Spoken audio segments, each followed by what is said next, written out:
Hey everyone, how you all doing? So much has happened since the last episode of the Toy Talks podcast, and I'm going to attempt to go through most of it, or at least touch on the really important things. P. Diddy, who stood trial for various charges, has been found guilty of 2 of the charges that were levied against him. We get into that. The Chancellor of the Exchequer, the first female Chancellor of the Exchequer, Rachel Reeves, was in tears a couple of weeks ago during parliamentary question times, and we discussed the weight of those tears. Dawn Butler, the MP for Brent East, discusses the ethnicity pay gap, and I've long been discussing the ethnicity pay gap. We talk about Diane Abbott, who's the MP and the first Black female MP, has been suspended from the Labour Party. Alleged racial comments or racist comments. I've listened to that interview and we're going to be discussing it here on the podcast. I'll also be discussing Candace Owens, who I'm a massive fan of. And we're going to be discussing also this new, I say new, it's not really new. It's a concept called a Henry, the high earners, not rich yet. We're also going to be discussing Ralph Lauren's new Oak Bluff collection, which has so much Black history in that collection. Yeah, and so much more. You're listening to the Toy Talks podcast. Toya Talks. Council estate to corporate space. First gen Nigerian setting the pace. From Goldman Sachs to PwC. Building legacies for all to see. Dyslexia couldn't stop this flow.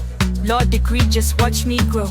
Masters of the game we show. Every sister how to own their throne. TOIA, let me show you how to navigate and elevate, that's what we do. Black queen, energy growing. It's crazy, isn't it? Because anytime I come and I'm like, okay, I'm ready to record, something will happen. And I've just gotten to a point where I'm like, okay, you know what? I have to have a cut-off day where I have updated myself on kind of what's happening and XYZ and just say, boom, hit record. Also as well, one thing with me is whenever I'm going to record, I need to be in the space to record. And I've said this before, and it's, for me, it's the responsibility of this podcast and being able to kind of talk to you guys, share stuff, inform you guys, and create learning moments through the podcast. But also as well, I need to reaffirm certain things as well. So I deliver this podcast as a woman, but as a Black woman. So my experiences is always going to be from that lens, first and foremost. And I always say I pick Black women first because as Black women, we don't often have safe spaces to have certain conversations about our womanhood, about how our race affects the society in which we live in that has not been built to benefit us as well. So not just about benefiting in us, but as well as everyone else. And then it's for women, no matter your background, no matter your ethnicity. And then it's for men and anyone else. That's kind of how I see it. And I say it in that way because I have so many listeners that listen to this podcast, different races, different backgrounds.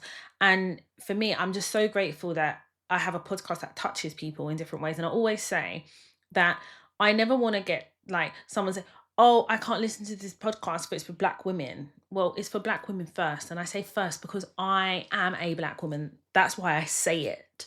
And then anyone else who wants to listen is welcome, because I believe that when you kind of put something out like a podcast, it's for everyone, as well as, but I speak for myself as a Black woman because those are my experiences. And I know the weight of the responsibility as a Black woman to share certain experiences which are not great, but they're teachable and learning moments for myself. And I bring that here to the podcast. And then I talk about things that are happening in the world that I think we all can benefit from, you know, in terms of like politics and finances and things like that. And I've done that for a really long time.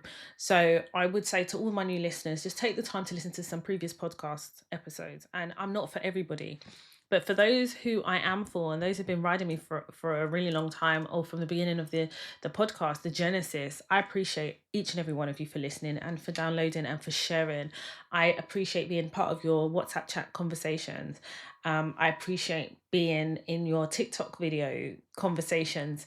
And I have so much content that I do want to bring to the podcast. And more importantly, I just want it to be informative. I'm not here talking about sex. and vaginas. I don't do that. But it's not that I won't talk about those things. It's just that for me, in terms of the important messaging and things I want to talk about, it's not about sex, not about vaginas. There are podcasts out there that are very hyper and highly sexualized.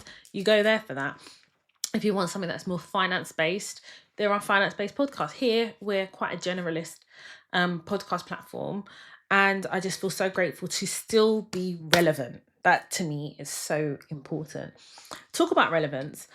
Jeremy Corbyn used to be the leader of the Labour Party here in the UK. So for those of you who do not know who Jeremy Corbyn is, go and do your Googles. He has always been highly like everything Labour was growing up for me in terms of the working person. Like I remember Labour, the Tony Blair era. That's what I believe the real Labour was. What Labour is now is, personally for me, I've always said it, that I feel that Keir Starmer cosplays a Labour Party leader, but he has conservative views. Personally for me, he could pivot into the Conservative Party and there wouldn't be that much of a change to the politics that we see today, in my view. I'm really disappointed in Labour and how Labour has evolved and what it stands for now. I'm actually quite ashamed of ever aligning myself with the Labour Party, to be quite honest with you, and certain views they hold, certain things that they push, certain agendas that they push, and the things that they should condemn, but they don't. I'm very embarrassed that David Lammy still remains the MP for Tottenham. David Lammy, I just don't understand him. I can't believe he's the Foreign Secretary. And given what is happening in the world, what's happening in Gaza, I'm just so shocked at how he is aligning himself and the things that he is saying. But people are catching on, and a lot of his interviews that I have seen of late have been really embarrassing because he hasn't been able to stand behind the things he's said, and you know, he's been held accountable to the things that he said or the lack of things that he has said. But for me personally, I don't believe in the Labour Party. I don't believe in the Conservative Party. And I'm one of those people, and many of us are, where we're looking for another party to support in terms of like political, aligning ourselves with political views. Reform UK, for me, is a very, in my personal opinion, very racist party. Its party politics does not align with equality in the way I see it. And it has very scary manifestos that lean into very destructive, very damaging rhetoric. And I have said this before, I believe in a previous episode, that if care is not taken, Reform UK will be the next government presiding over the UK. And it's a dangerous state of affairs to ever think that that could ever be possible. That being said, I've always said, like, if there was a party that I could align myself, it would be like the Workers' Party. I think there is a Workers' Party, but we don't actually have that party here because there's not enough votes that somebody could be elected as a leader of a constituency here from the Workers' Party. So for me, the Workers' Party don't exist. For those of you who don't know, the dominating parties here in the UK are the Labour Party and the Conservative Party, followed by the Liberal Democrats. Nowadays, I don't actually know where the Liberal Democrats stand. I just know I don't stand with them, but I don't know what their party politics are. But I remember years ago, they shared, they have to share like power with the Conservatives, I think. I can't remember. This is a very long time ago. Anyway, Liberal Democrats are very irrelevant to party politics. I say all of this to say that Jeremy Corbyn, once leader of the Labour Party, stood for the real Labour Party views. He, for me, epitomised the ethos of representing equality and looking after its workers. It was very Labour, like everything you know Labour to be historically is what Jeremy Corbyn was. And then he got ousted is the best way to describe it. However, Jeremy Corbyn has created his own party And I'm so excited. I say this with a big smile, not necessarily because I align myself with his party politics now with his new party, but I just think there just needs to be another party that is going to give the Conservatives and the Labour Party a run for their money, as well as Reform UK. Someone needs to stand in direct opposition to Reform UK in its politics, in its manifesto, in its ethos, in its objective. And I will be doing a bit more research into Jeremy Corbyn's new party politics. Now, his party is called Your Party. That's what they're called, Your Party. And he has launched this with Zara Sultana. And Zara Sultana used to be in the Labour Party, and basically she didn't align with the Labour Party's political views. So I definitely think that Jeremy Corbyn couldn't have created this party on his own, and his alliance with Zara Sultana is brilliant. So Jeremy Corbyn's new Socialist Party has gained over 200,000 members in 24 hours of its launching, which surpasses the Conservatives by 69,000 and closing in on Reform UK. He's also launched this, as I previously mentioned, with Zahara's Sultana. The party aims to hit 25% in future polls, with the current support at 15%. And the surge follows a recent poll showing that Corbyn is more popular than the Labour leader Keir Starmer, which isn't a surprise at all. Keir Starmer's popularity has hit an all-time low, and honestly, at a re-election, he will not be re-elected. This is his last road in terms of leading the Labour Party. I don't actually see him standing again. His party politics is very contradictory, like I've said before, and it's very uncomfortable. And to be honest, it's really irritating that I pay my taxes like we all do. You know, I pay into the system. I work hard like we all do. But yet when it comes to voting, as it currently stands, I would vote for no one, because I don't have a party that I can align myself to. Labour would have been it, but not under Keir Starmer, and definitely not with its politics and the things that it's pushing and its agendas. I just do not align with anything ethically, morally with the Labour Party.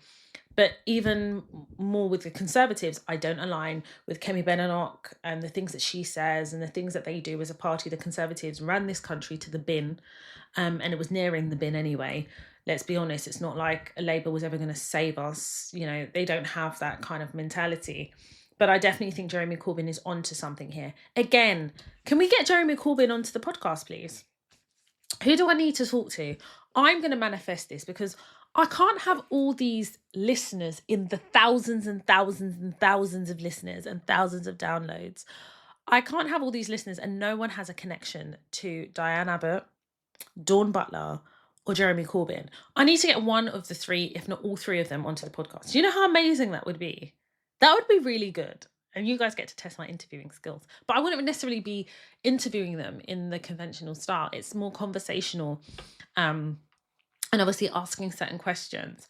But yeah, I would love to speak to Jeremy Corbyn. And I love the fact that he is very... he's diverse in his thinking, diverse in his politics, and just diverse in his interactions. And that's a man who genuinely cares. Obviously, he's a politician at the end of the day, but I've never kind of questioned his intentions in terms of party politics. So well done. Your Party is what he's called it, what he's dubbed it. So let's see what they come out with. I'm going to do a bit of research into their party politics. But if it's anything aligned with Jeremy Corbyn's views that he has held and continues to hold and vocalise, then it's definitely a party that I'll be interested in knowing a lot more about. Dawn Butler, MP for Brent East, talks about the ethnicity pay gap. Basically, she's pushing for mandatory ethnicity pay gap reporting alongside action plans.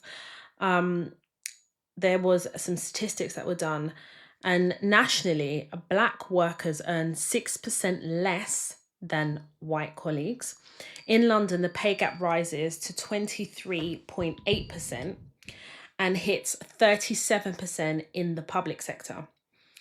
Now, The fact that this isn't the case currently is troubling, but we talk about the gender pay gap all the time. And whilst there is a gender pay gap, that doesn't seem necessarily to be closing, despite what they're reporting. And it's the gender pay gap, for those of you who may be unaware, it's that men effectively earn more than women.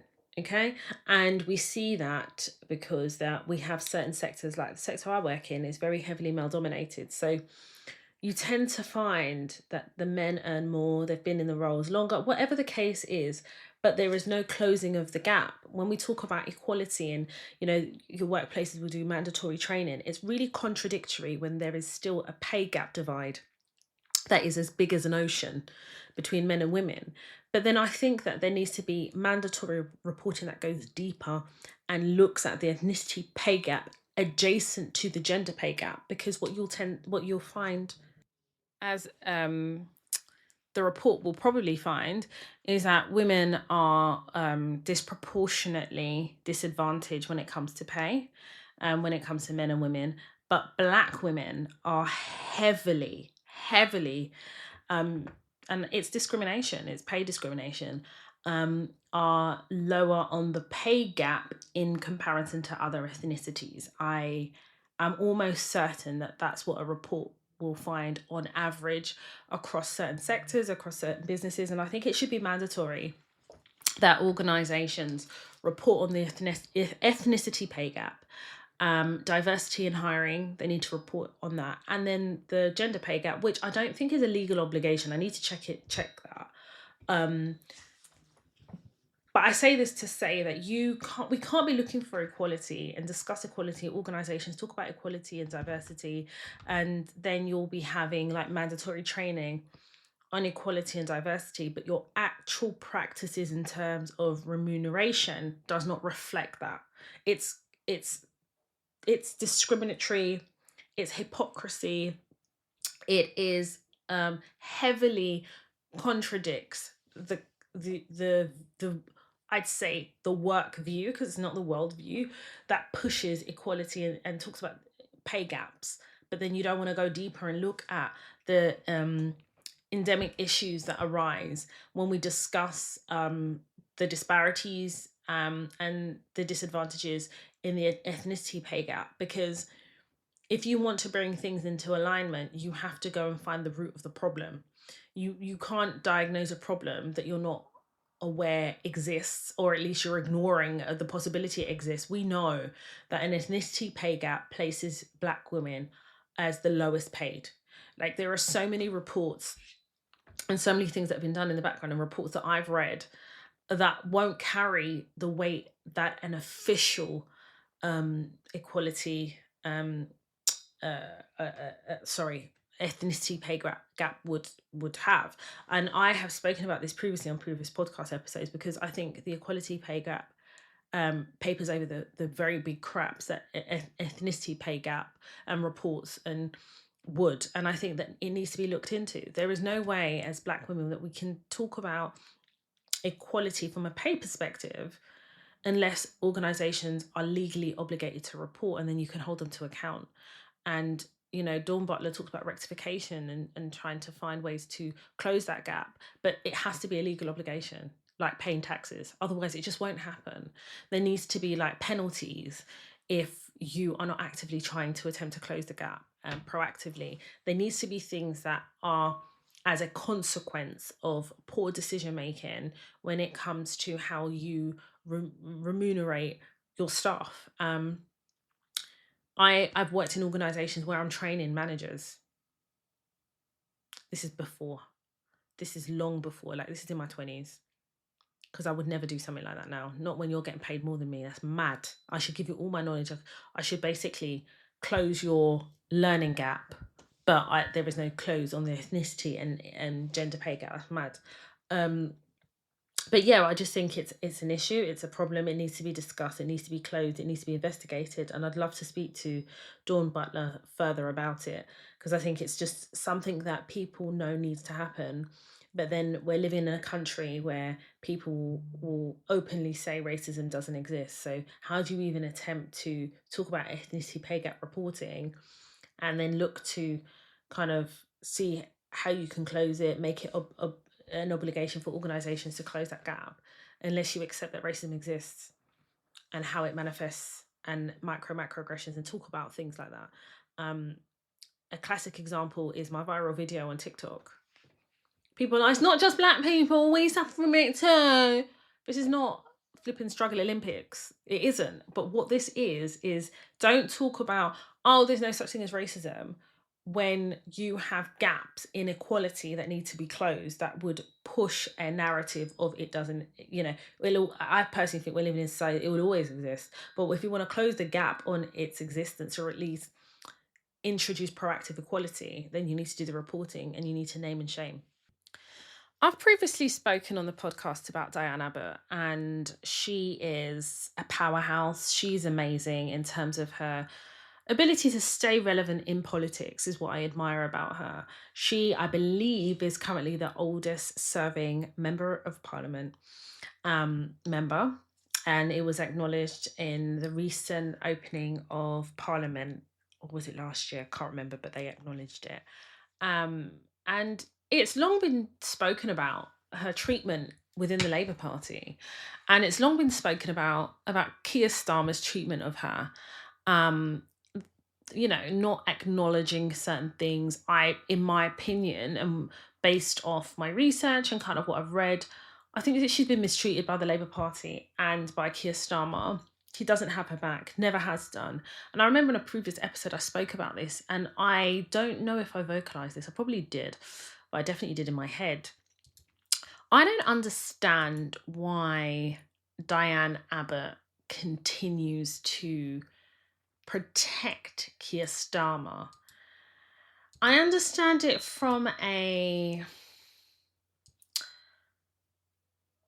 PC. Like at the end of the day, you're at work. You're not going to tell your manager that he's a knobhead. I mean, you can find eloquent ways of saying it, but you kind of wouldn't necessarily say it in that way. But I think something I struggle with is how she puts up with that.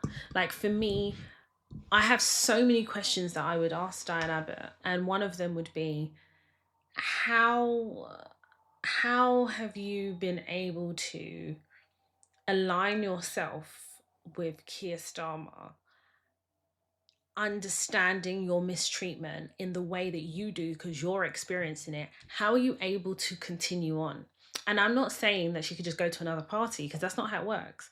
But I guess what I am saying is, I don't understand how she is asked direct questions about Keir Starmer and she doesn't answer them directly, and they go round in circles. And in my mind, and based on what I've seen, her mistreatment, it boils my blood and turns my stomach into knots. So I can't imagine her being the recipient of that mistreatment, how it must feel. I remember when she was interviewed, there was like a protest in support of her, against her mistreatment of by the Labour Party. And she said, I don't feel very safe. I don't feel, there were so many things that have happened to Diane Abbott. And when I sit and think about it, like even that Labour donor who made some very disgusting, hateful and disparaging comments about Diane Abbott, and till this day, Keir Starmer has never actually fully condemned it. And personally for me, I can't work under a manager that doesn't have my back to outwardly condemn what is wrong. I won't work for that type of person. I can't, because I'm constantly then accepting that I'm in danger and I'm constantly unsafe and I don't have the protections of your just moral code to do the right thing. And whilst I accept that not everyone's going to do the right thing, that Labour donor and the things that he said were so disgusting, but his money was more important than the protection of a black woman. And that was the theme of her mistreatment for me. So how she can return, and Keir Starmer's like, oh, the longest serving MP is all fake and phony. And this is what I could never be in politics, ever. There was a point where my dad used to call me Margaret Thatcher when I was a lot younger. I used to believe it's because Margaret Thatcher, I believe, was a Libran. I never possibly thought it was anything that I would never take milk from babies. Sorry, allegedly. But you know that whole thing about not actually taking milk from babies, but you know what I mean. Those of us who know the politics back then. But I just can't wrap my head round why Diane Abbott allows herself to be put through that. Do you know what I mean?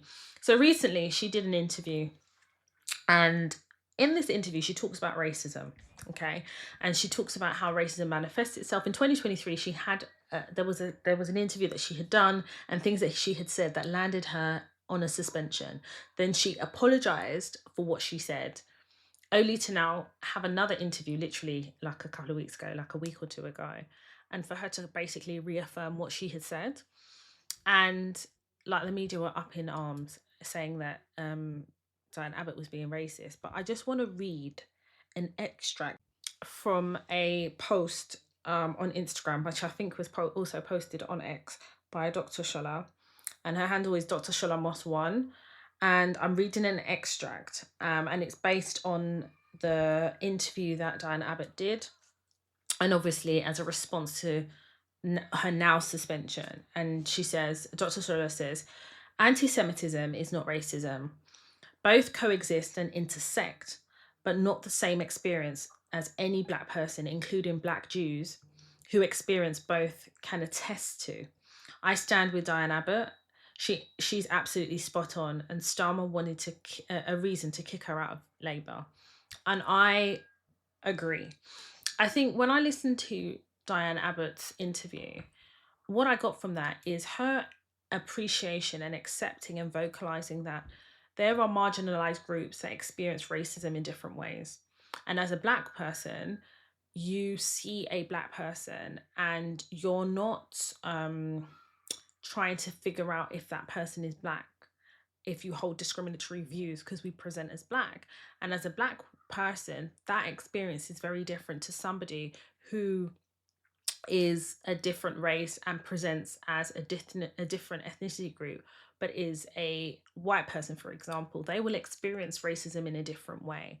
I think it's fair to say that even that BAME melting pot of BAME, I've previously said, and I stand by it, that we're not a melting pot for our experiences. We all, when you are from marginalized groups, you all experience racism in a different way. I can't speak to, for example, how an Asian person experiences racism. We understand it's racism, but how I experience my racism as a Black woman is very different to how an Asian person experiences racism. And that is true. I think to label Diana Abbott's comments as someone said it was like a hierarchy of racism is misinformed and a complete, deliberate, conceited effort to misunderstand what Diane Abbott was saying. I don't think anything Diane Abbott said was racist or to be racist to any marginalized group whatsoever.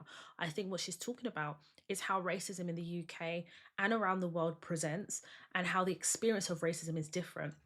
And she has an informed opinion as a Black woman to speak to racism as a Black person. So for me, I stand by Dr. Shola and what she said. I believe there was a conceited effort to just get rid of Diane Abbott, and the excuse of her being racist in this interview has no basis, because she was not being racist whatsoever. I listened to it and re-listened to it, and there's other broadcasters who have spoken on this topic and spoken about Diane Abbott's suspension that stand with me in my view that we don't understand, like, what is the problem in terms of what she said. She's from a marginalized group. She's talking about her experiences as a Black person and talking about how racism presents differently depending on which marginalized group you belong to. And whilst the heading of racism and the definition is the same, the experiences of how you experience racism is different. That being said, can we talk about the first female Chancellor of the Exchequer in the UK, Rachel Reeves, who during the parliamentary questions in which Keir Starmer was answering parliamentary questions, Rachel Reeves looked visibly distressed. She was crying in tears. And you could see that she was not okay.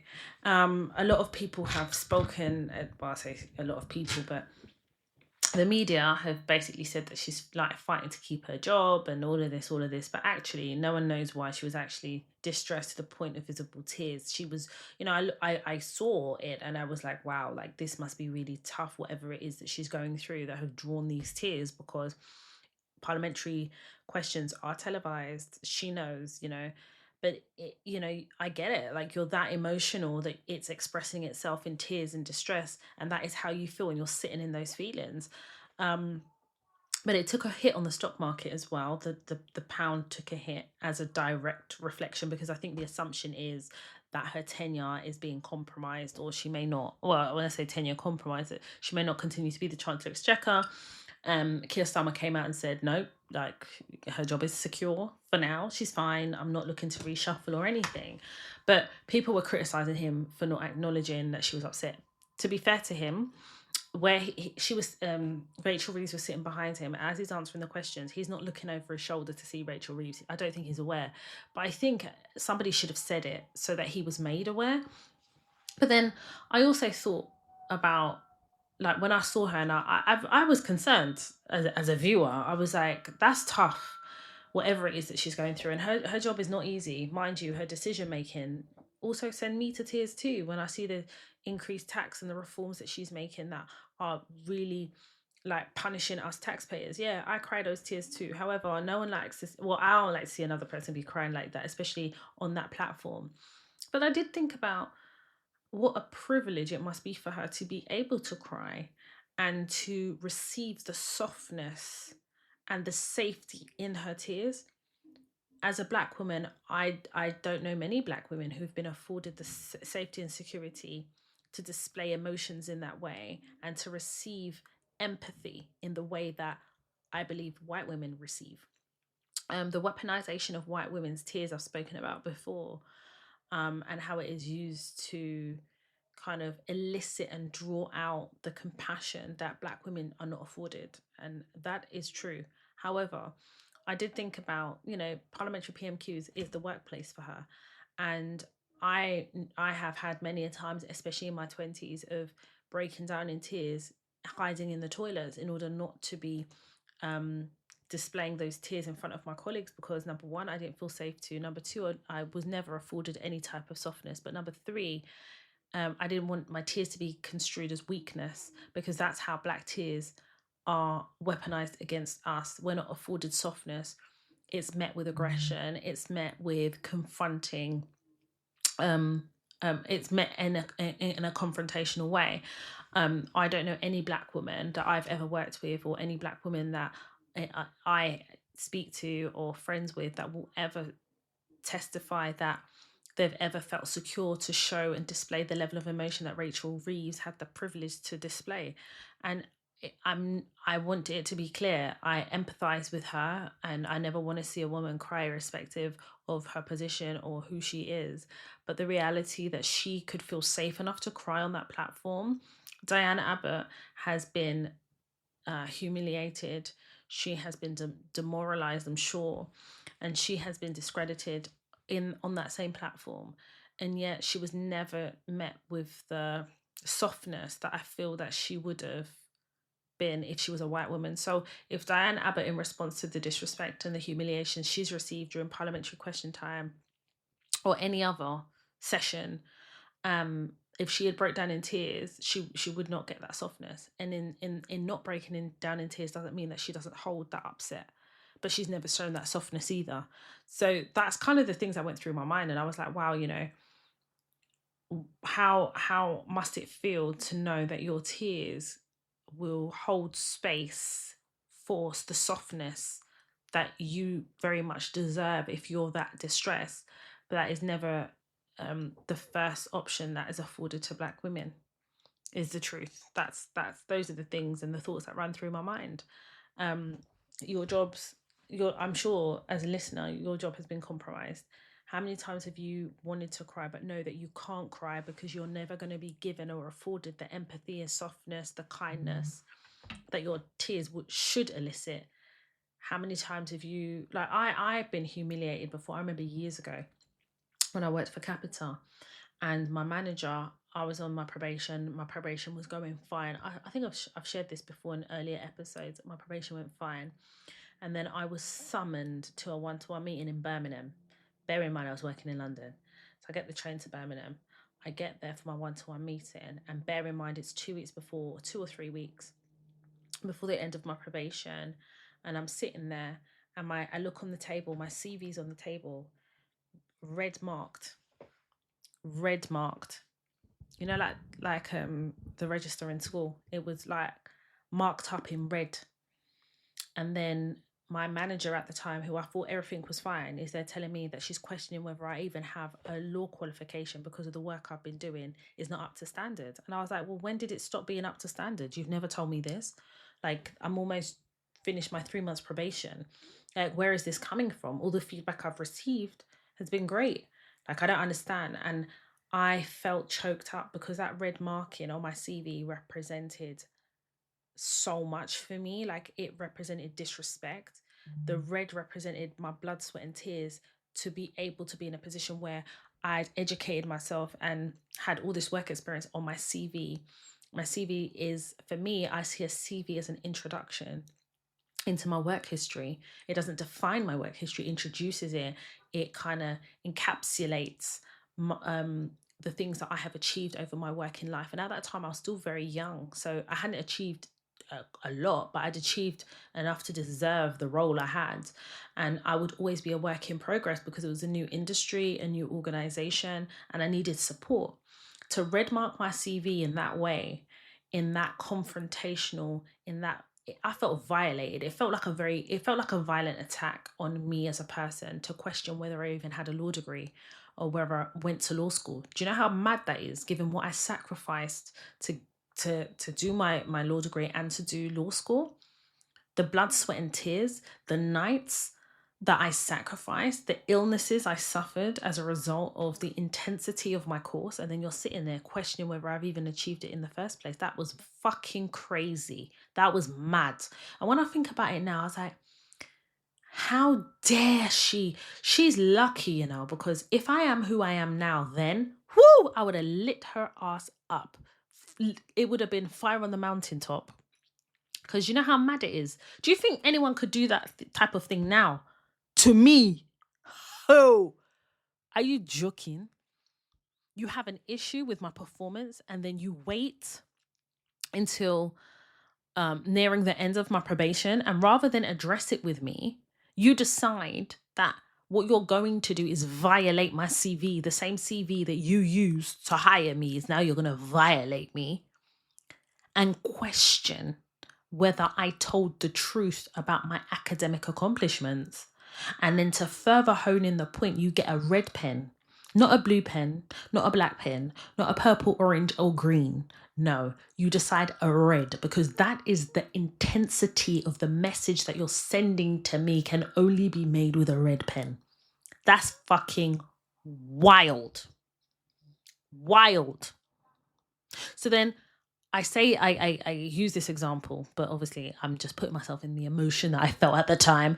But I'm using this as an example to say, I remember like my tears were literally on my tear ducts.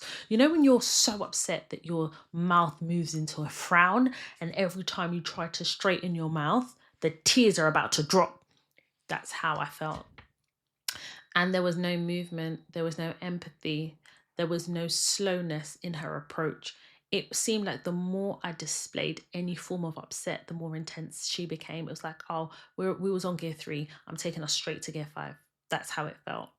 So when I saw Rachel Reeves crying in the way she did, I was like, wow, that must feel safe for you to know that you will get the softness as a result of these emotions that you are literally displaying, wearing, and giving.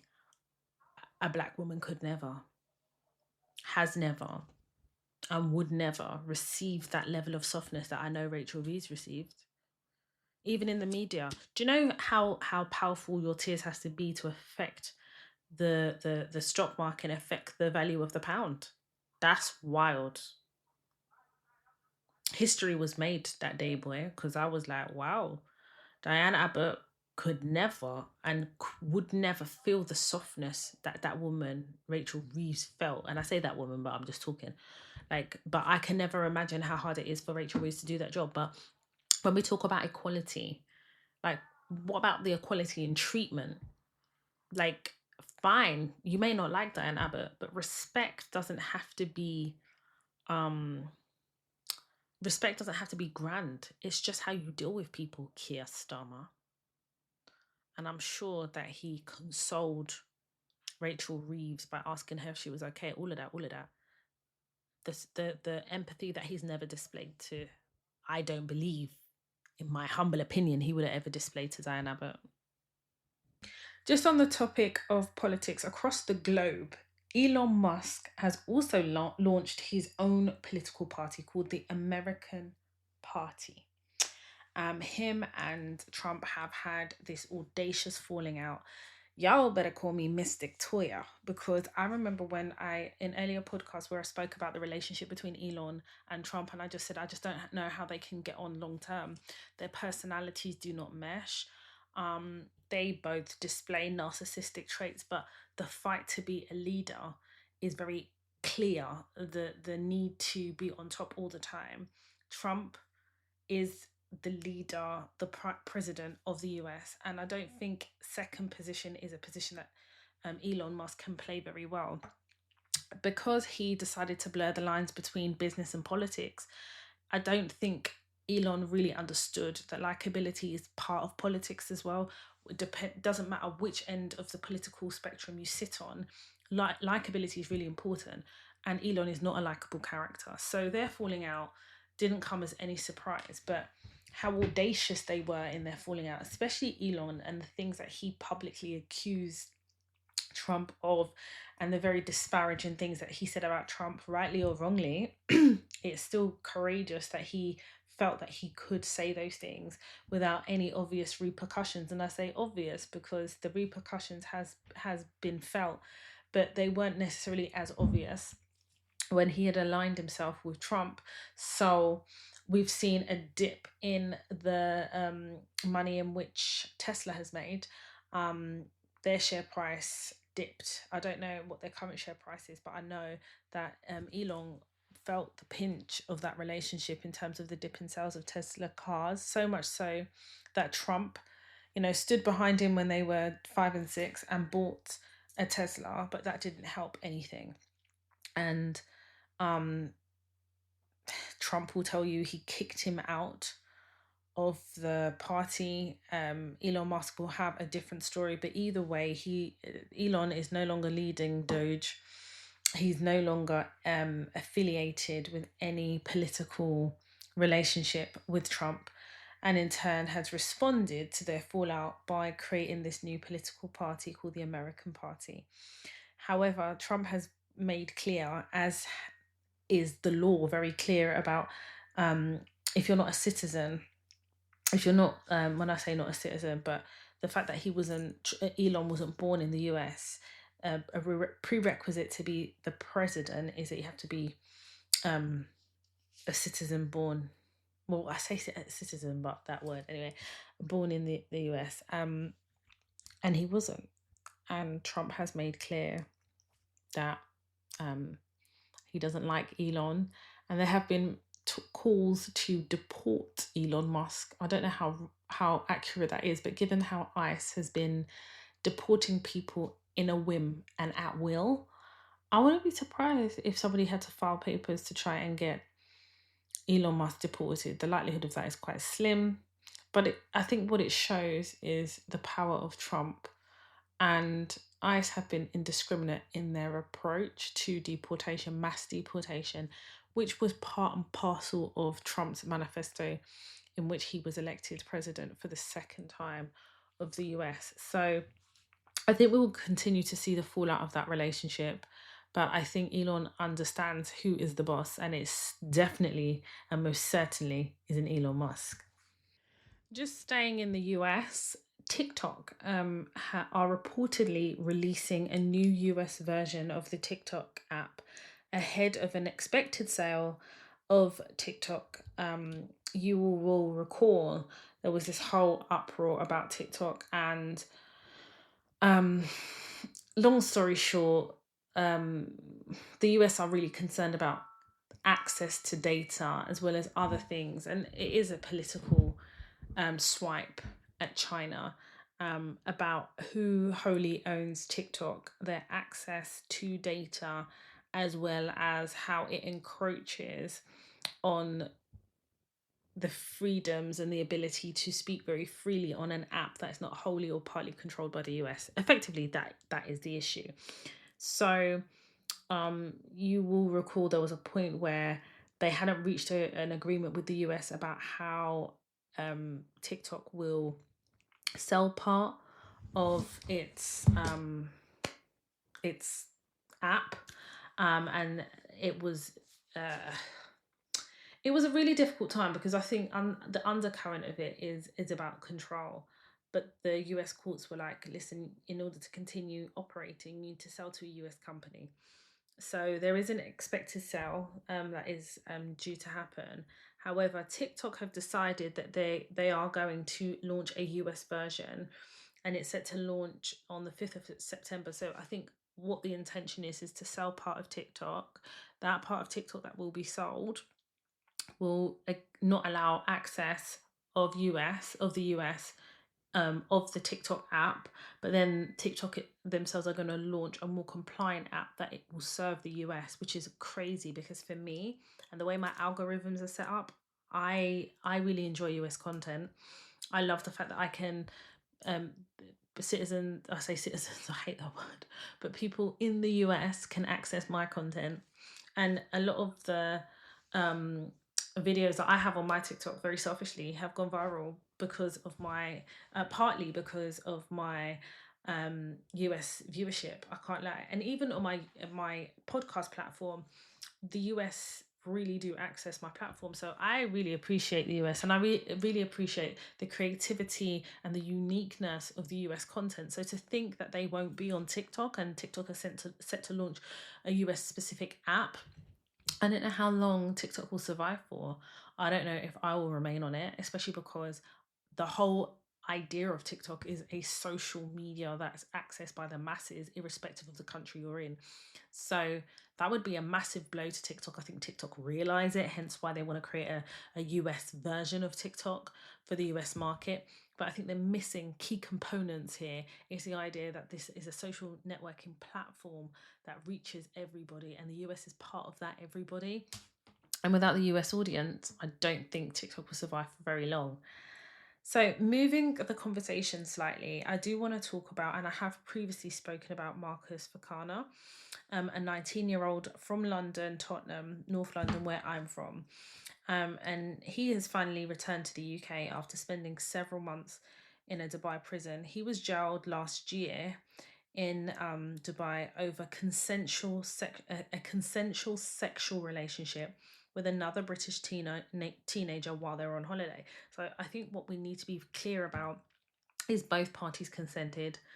Um, I believe the girl was a few months younger than Marcus, and they had consent. They had a consensual relationship. As part of that relationship, they had consensual sex. The woman, who is now 18, reportedly did not disclose she was underage at the time. Now, that underage, I believe, is 16 years old, which is a consensual age here in the UK. In the UAE, the consensual age to have sex is 18. Sorry, I hear my phone going off. But anyway, if you are, like I said, if you're under 18 years old, it is illegal in the UAE to have sex. And Marcus was arrested after a tip off from the girl's mother. And that whole story is just unbelievable. And I kind of don't want to continue talking about that story because I think the whole thing was just unbelievable.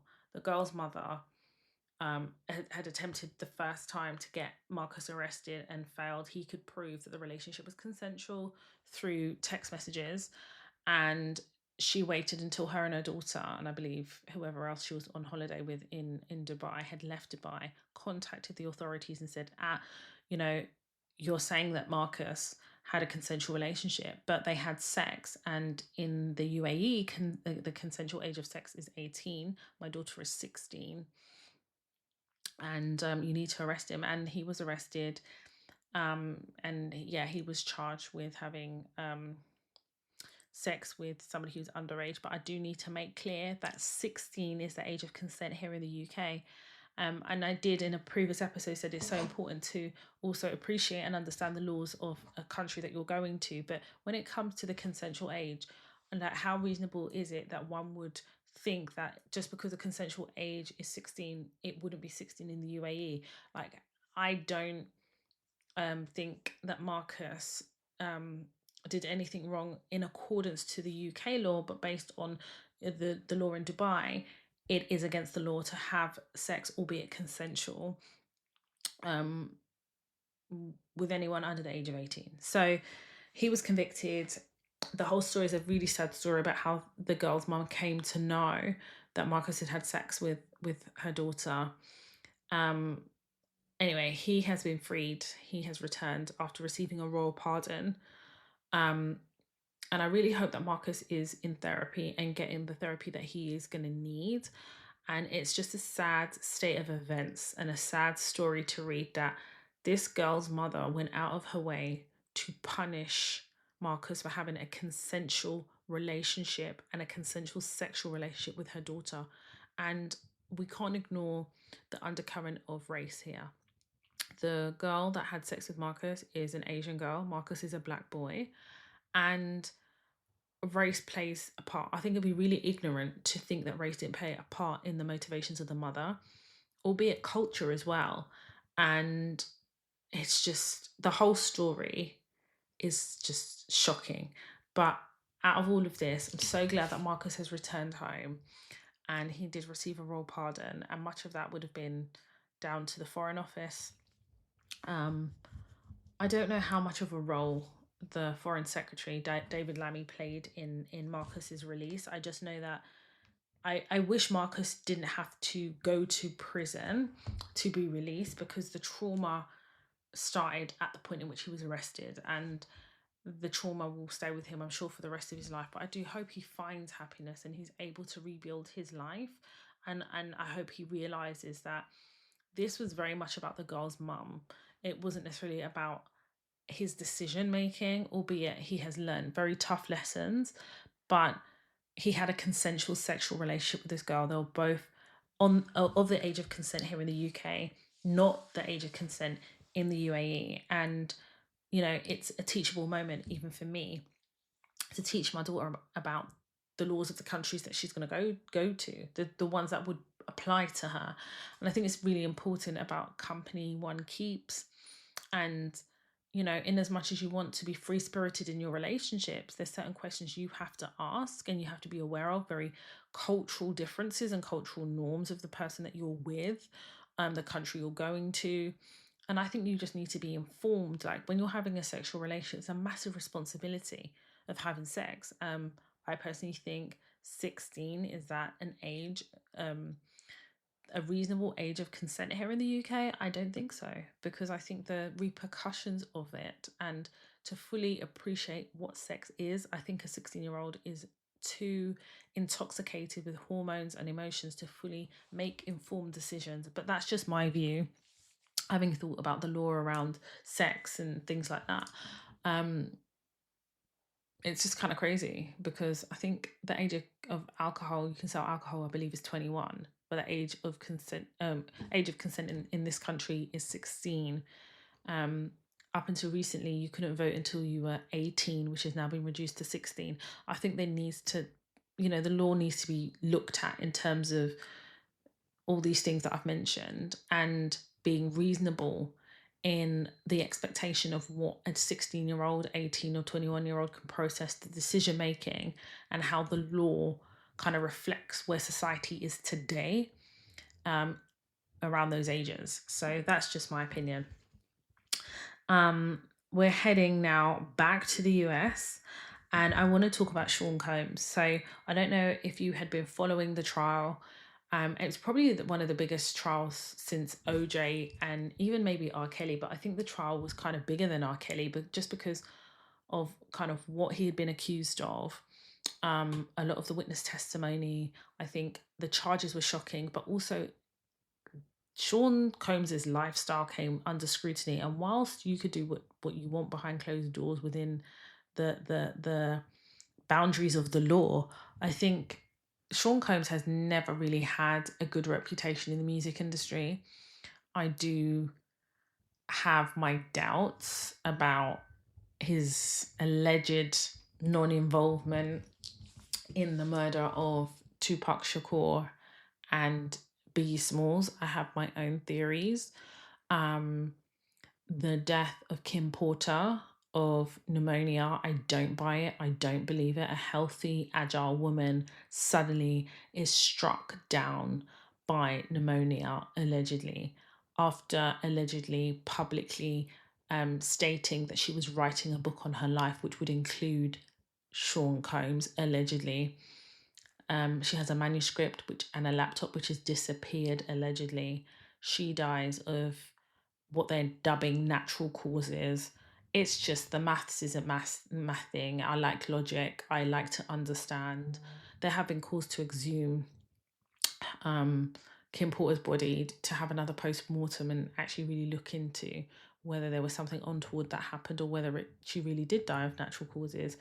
Albie Shaw, who was a long-term partner and friend of Kim Porter, has also kind of raised doubt as to kind of how Kim Porter could have died of pneumonia, and he himself kind of cheated death, which he believes he was poisoned, and he has alluded to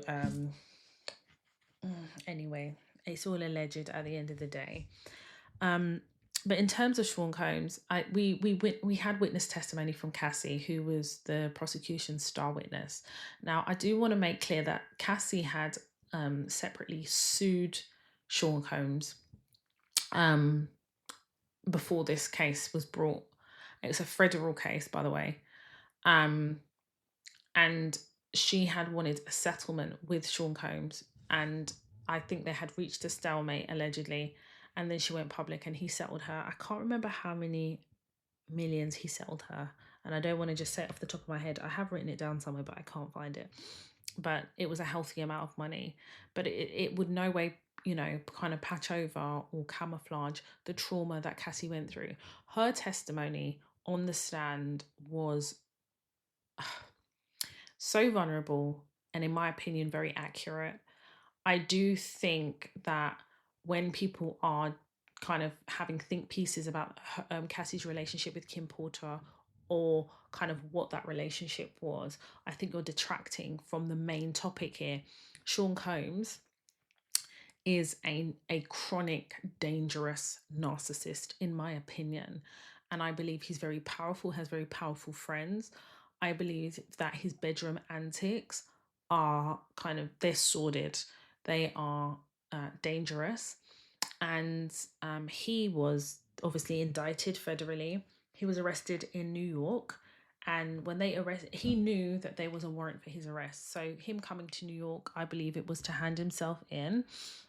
Why he didn't do that, maybe he didn't have the opportunity to, I don't know. But they found baby oil in his room, and they found evidence that would allude to another freak off that he was trying to do before he would hand himself in, allegedly, which is all very bizarre. But if you understand how narcissists work, it's very on brand, but it's still odd.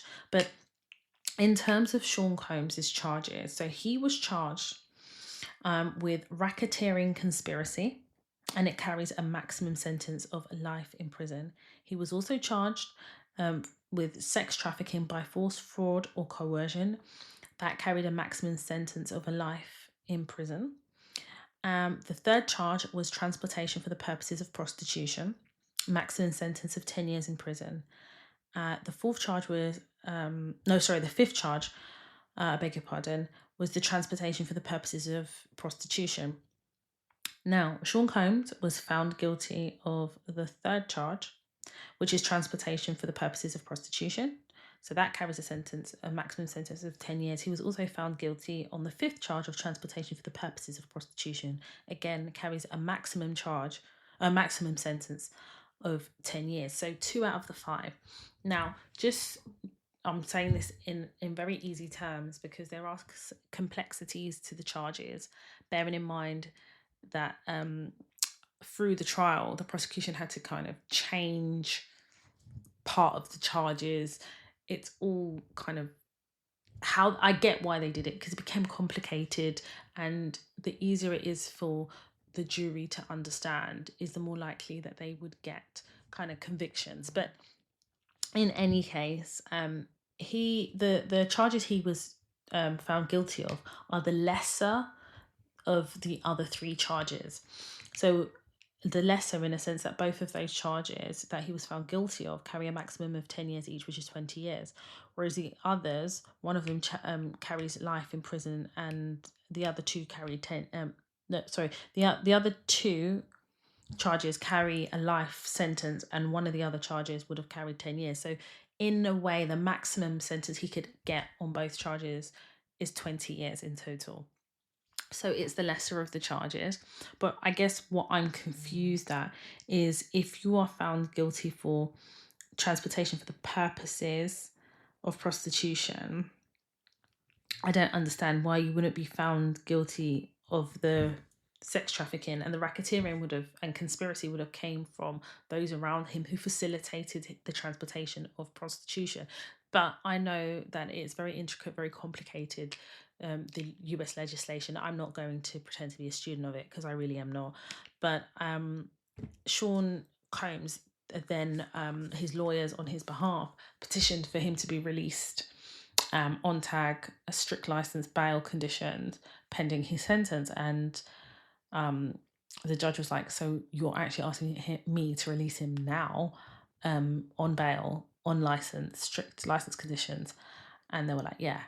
Now, I knew when the lawyers asked that the likelihood would be quite slim, because when he was first arrested and applied for bail, he was denied because they believed that he would participate in witness tampering. And also, as well, the degree of what he was charged with versus the safety of witnesses and potential witnesses was high. So the judge said no. So the likelihood now that, even though he was convicted of 2 of the 5 charges, that he would then be released on bail pending the sentence was a stretch at best. I think the judge made the right decision, because even though the case is over pending sentencing, he still could have interfered, sought revenge, all types of things. And I believe it was alleged that Cassie's lawyers actually wrote to the judge and said, do not release him pending sentencing, irrespective of what he puts up as surety. He's a dangerous man. At the end of the day, it may be the lesser of the charges, but there's still victims out there. And the star witness, being Cassie, as well as the other witness, have testified of how dangerous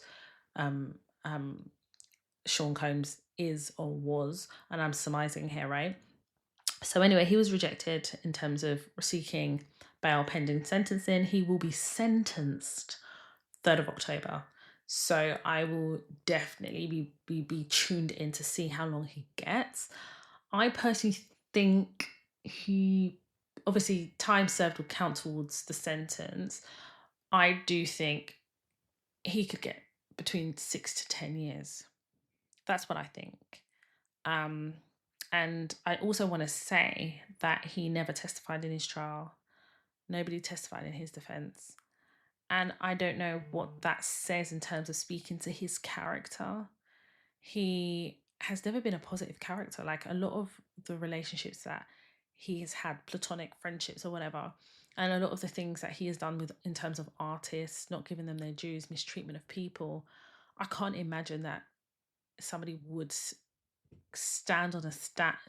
come to a stand and testify of how great he is, when the charges are and the witness testimony speaks to something completely different. It gives very much Jekyll and Hyde. So he did not testify in his own trial. I think that was a right decision, because I definitely think that he could have put his foot in it. I know there's a legal term for it, but I can't remember it right now.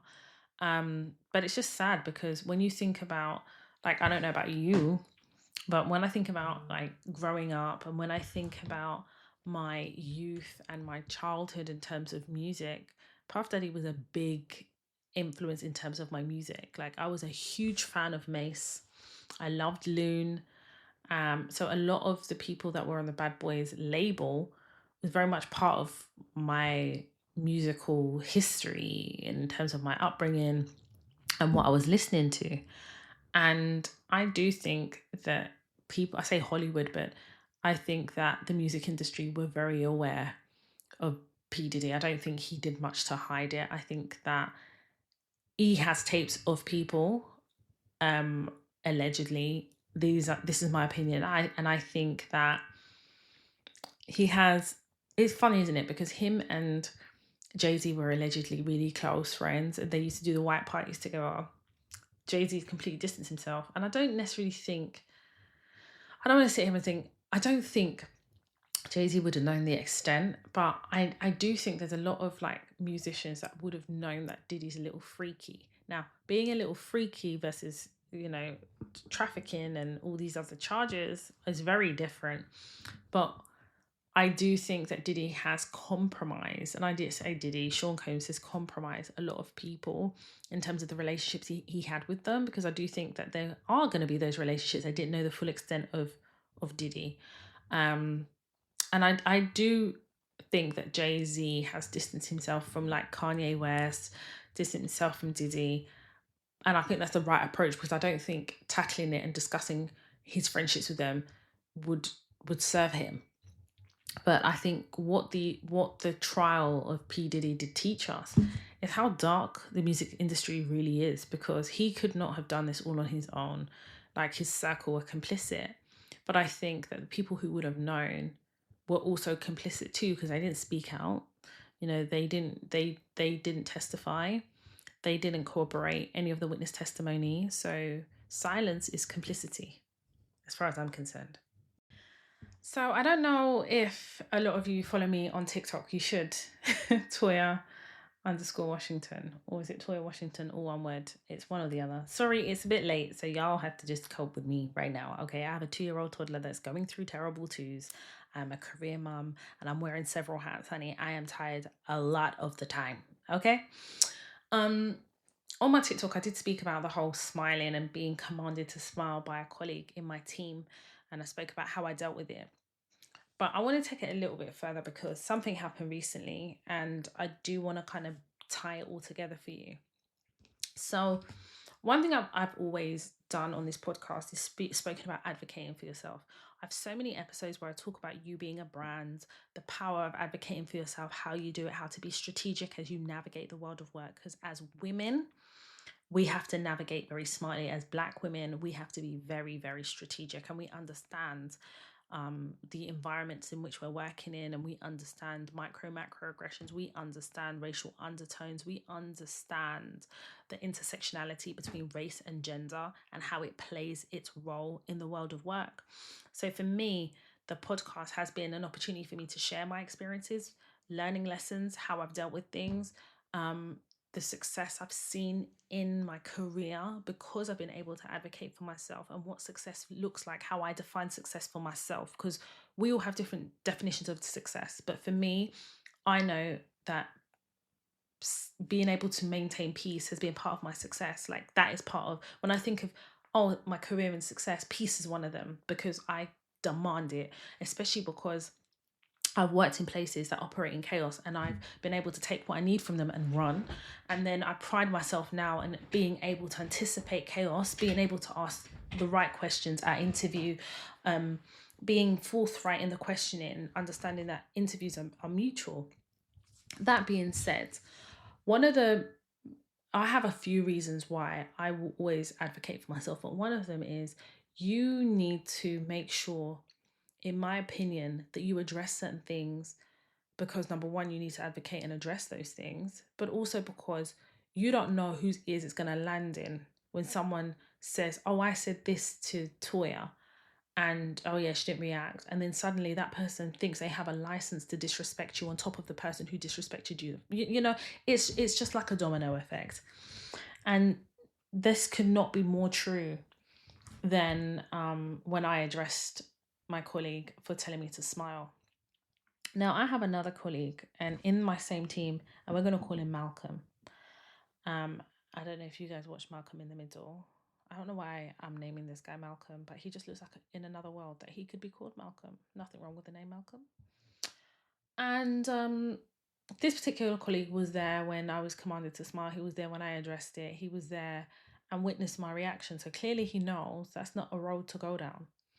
But one thing I find with white men, and this has been a consistent experience of white South African men personally, is I expect them to have an elevated understanding about race, gender, equality. I do have in the back of my mind an expectation, but in my conscious mind, I don't expect it, if that makes sense. So I got a Teams message from my colleague Malcolm, and he was asking me something as part of my job, and I didn't understand what he was saying.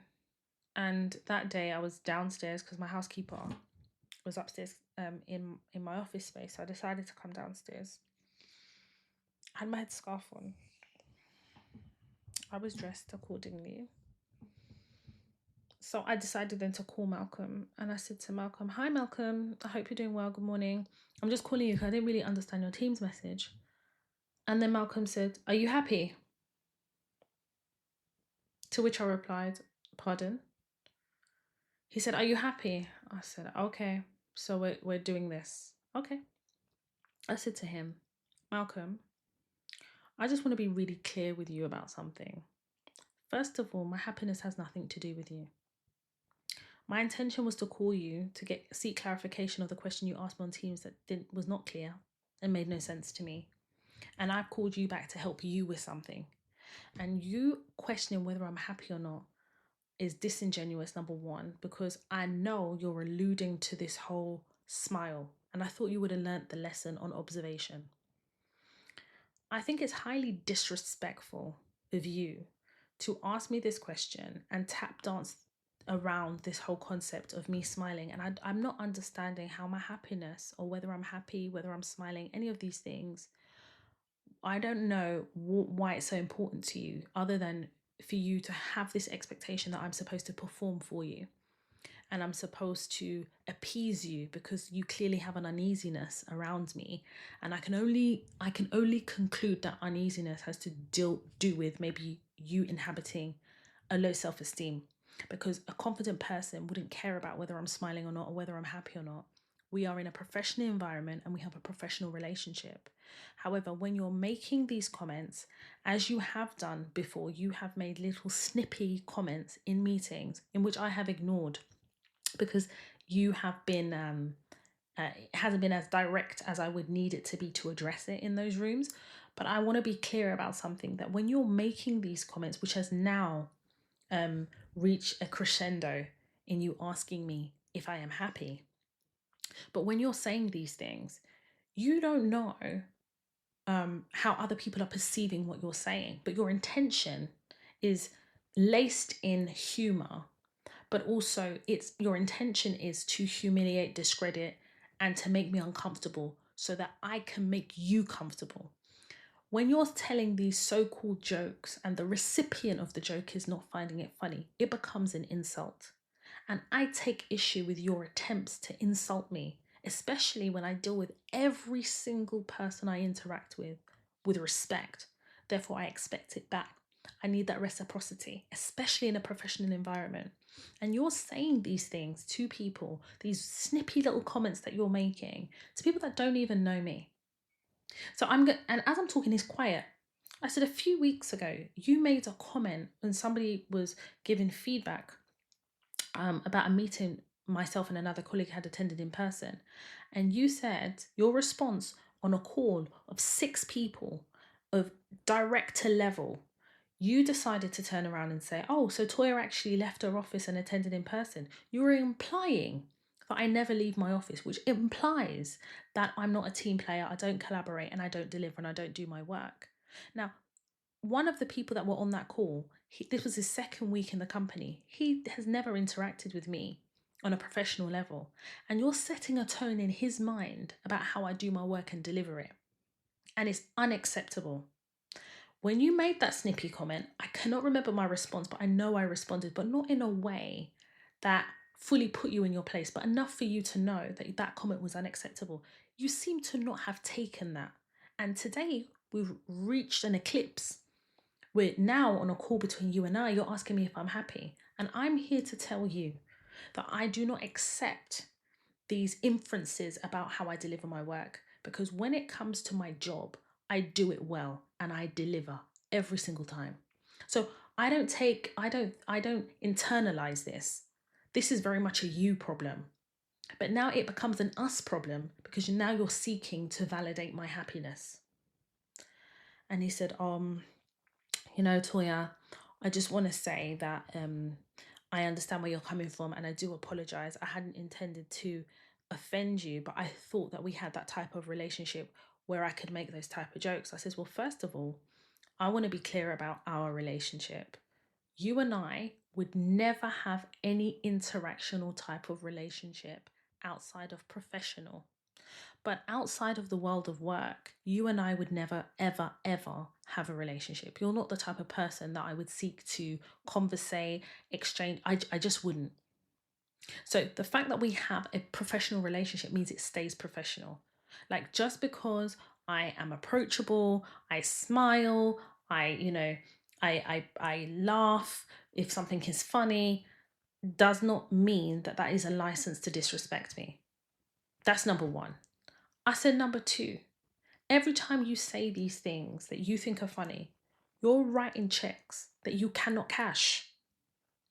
And if you have an issue with my happiness or how I even deliver my work, take it up with the directors, go to my line manager, or escalate it to HR.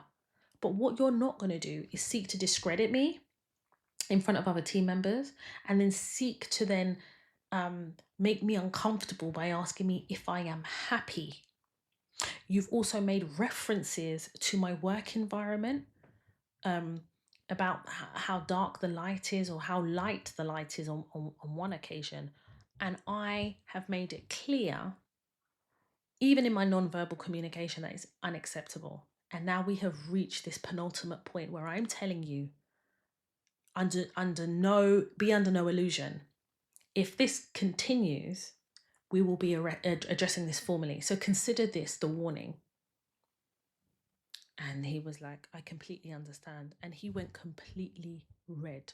I'm sure there were some other things I said as well. But again, I'm tired. So I'm just literally closing my eyes, trying to remember here. And I'm going to be really clear with you. For some of you, maybe listening for the first time, you may think I'm being quite harsh. But this is a harshness that we need to embody. There is a delivery in the way we say these things. And don't get it twisted. In the moment, you may not know what to say, but you can trust and believe a character like Malcolm will reoffend 110%. Because when he made the comment in a wider audience where he said, "Oh, Toya left her office," I don't understand why he thought that was funny. But let me tell you, since I put him firmly in his place, when it comes to me in any conversation, he doesn't say a word. And it's funny how he kind of disappears into the background when you take his clown status away from him. Because every workplace has a clown, but every workplace will have a clown that tries to target somebody as part of their clownery.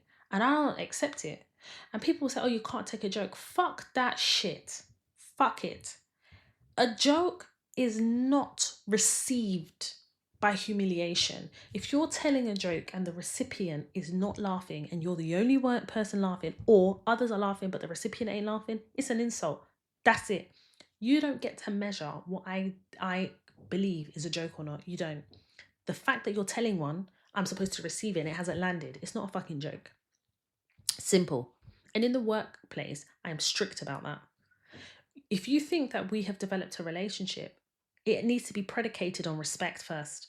Then when you're telling your jokes will be respectful. Can you see? When your basis is respect, your jokes are respectful. Simple. Simple. And I want to take this a step further just to let you know something.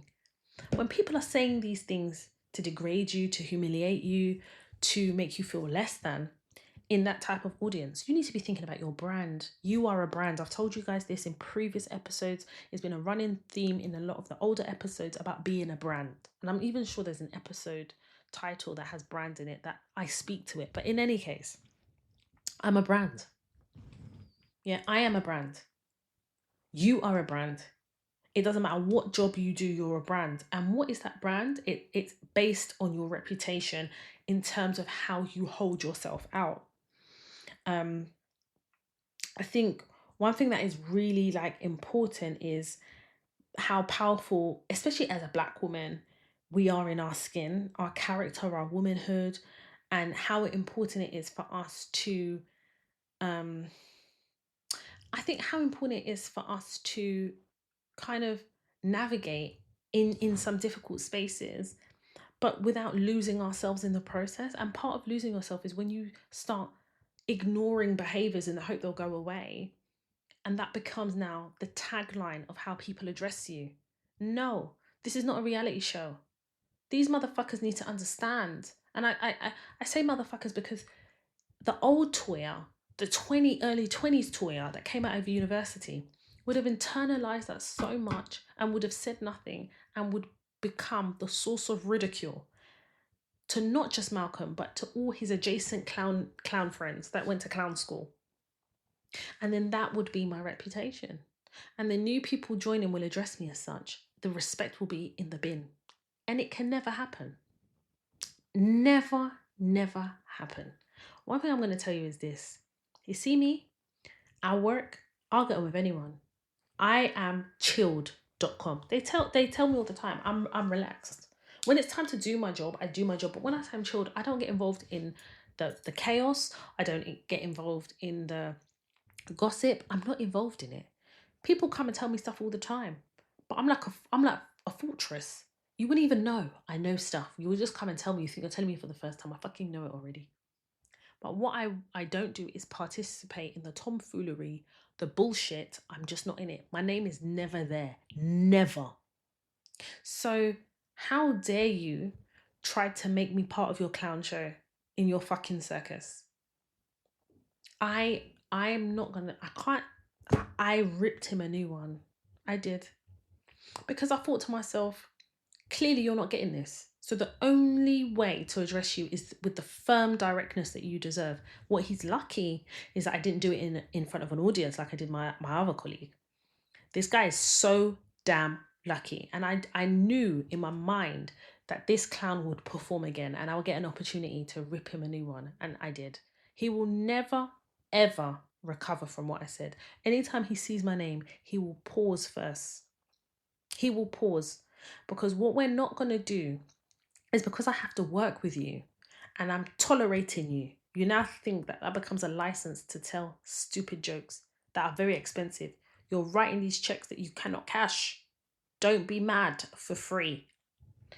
Yeah, so that's how I address that.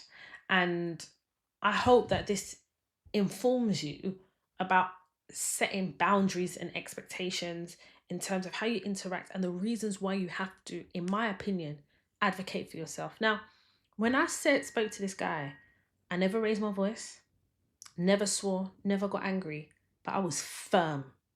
And I feel like what makes people uncomfortable is the firmness of the truth.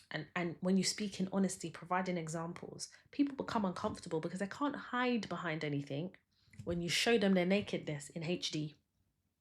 And what happens is you, in their minds, become a problem because you've confronted something that makes them uncomfortable. And it's the truth, because some people operate in falsehood. They operate in burying their heads. They operate in pretending. I am not that person. I'm not. And I'm telling you right now, if the next person decides to walk that road, I will do the same thing until it gets round to everybody. Don't fuck with Toya. Just leave her the fuck alone. She's here to do her job. She's here to get on. She's here to do what she has to do. But outside of that, all of this nonsense is not going to run with me. Like, what the fuck is this? I survived childbirth. I've survived trauma. I'm no contact with my family. Don't fuck with me, because it is peace that I have grabbed and stored.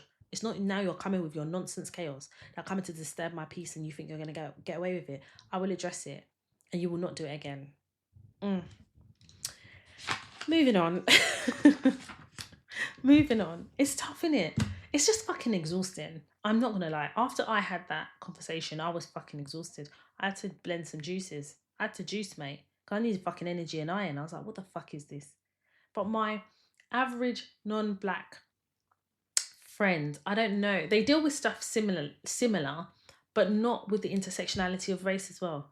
They don't, the racial element of it is fucking exhausting, because I know they don't do this to non-white women. They may display certain behaviors in other ways, but they really respect the fragility that a white woman would show, for example, or a non-black. They show empathy in a different way to non-black women that they don't show to black women. And that nuance is fucking exhausting as well. I can't lie. Hey, God. Can we talk about Candace Owens? Okay, short form, because this is a short story. I never really used to like Candace Owens because I thought she was anti-black. A lot of the rhetoric that I felt that she was pushing to me was anti-black. But then I realised, actually, no. When I actually took the time to listen to her, my husband was like, no, Toya, you need to listen to her. Don't get distracted by sound bites out of context, and don't be distracted from how they try to discredit the messenger when the message isn't what the messenger is communicating. So I took the time, did my research, listened to her, and she's not anti-black. You know what she is? Anti-bullshit. That's what she is. And I stand with somebody who is going to walk in their truth. And whether it's good, bad, in between, ugly, horrible, she walks in her truth. And she is a journalist, an investigative journalist in its true form. I think her delivery is amazing. I think her attention to detail needs to be studied. I think she's fearless. I think she's confident. I think she's bold. I think she has tenacity. And more important, I think she stands on the side of the truth. I don't always believe in the same things that she does, but I actually respect what she believes in and how she communicates those beliefs. She has covered everything from Epstein to the Macrons. And you would have seen recently she's been catapulted back in the media because she did I think it's a 3-part series on the Macrons, the president of France and his wife. And she has investigated, and she is alleging, and it's all allegedly, she's alleging that President Macron's wife was actually born a man. So she goes into detail, and I mean, she does investigative journalism in its truest form. For those of us who understand the genesis of investigative journalism, would appreciate the intricate detail in which Candace Owens goes into. And I'm talking about from when Macron's wife was born. Now, Candace Owens then shared very recently that she had allegedly received, and it's all alleged, right? Because I haven't seen the proof, but I believe her because she's not going to come and say that and be lying. But she obviously, all that she's alleging, she backs it up with proof, right? But then she alleges that Macron had come on a state visit to the US, spoken to Trump about Candace Owens and the 3-parter that she'd done on the podcast. And long story short, Trump's representatives got in contact with Candace Owens. That eventually ended up with Candace Owens speaking to Donald Trump. Trump basically saying, allegedly, can you go easy on Macron? He's not happy with what you've said. And can you stop? Allegedly. And Candace Owens basically said, well, no, and I will not share this because I know that, you know, there are lives at stake in terms of the conversations you're talking about with Ukraine and Palestine. So I'm going to let your conversations continue without Macron allegedly using me as a bargaining chip for those conversations. But I will, when I think I'm able to, divulge this to my audience that you have called me on behalf, allegedly called me on behalf of Macron, allegedly. But what has happened actually very recently is Candace Owens had received a cease and desist letter from, allegedly, from Macron's lawyers. And now she's been hit with a lawsuit. It's alleged that Macron and his wife have retained a lawyer and are suing Candace Owens for defamation because of what Candace has alleged in her 3-part docu-series, if you like, about the Macrons and President Macron's wife, who Candace Owens is alleging was born a man, and she's alleging quite a few things. So I definitely will try and put the link in the show notes so you can follow that if you're interested. The evidence is damning. But what has happened then is it's raised the profile of these allegations, because they are allegations at the end of the day, but as part of investigative journalism, as it is supposed to be, Candace Owens has provided evidence for everything that she's alleging. So, and also as well, the Macrons have sued people in France who have alleged the same thing and have won, but recently overturned. It was overturned that they had won on appeal. And Candace Owens has basically recently said, listen, you're suing me, fine. You're entitled to sue me if that's what you want to do. Free speech, freedom of speech here in the US. However, I hope we go into discovery, because I will be asking for your birth certificate, Mrs. Macron. I will be asking you to give documentation to prove that what I'm alleging is a lie. Show me pictures of you raising your children. Show me evidence. Show me your birth certificate. Now, some people say, well, why does Macron's wife need to do that? Well, they are suing her now. And actually, as part of free speech, Candace Owens can allege what she likes and support it with evidence, but to accuse Candace Owens of allegedly defamation and allegedly cyberbullying is a stretch, especially when Candace is in the US. They're in France. The laws in France and the US in terms of freedom of speech and the ability to investigate things and share findings is very different in the US. So I am tenterhook seeing how that develops. And one thing about Candace Owens is she's asking really simple questions that could kind of discredit her allegations if the Macrons would provide that. And in Discovery, where they exchange evidence, Candace Owens is going to ask for these things. So I think that this lawsuit is actually setting the Macrons up for a fail, especially if they're not able to provide evidence that disputes Candace Owens's claims.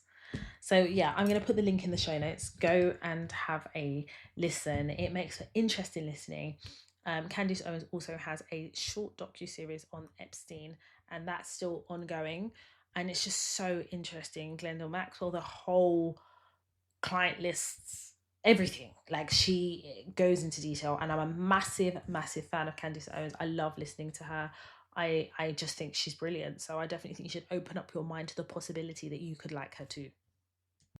Just staying on course in the US, I want to start by saying I am a massive fan of Ralph Lauren. I'm in my Ralph Lauren era, and I spoke about this on Instagram. I'm bringing it to the podcast. Ralph Lauren as a brand has always supported, in my view, Black history in terms of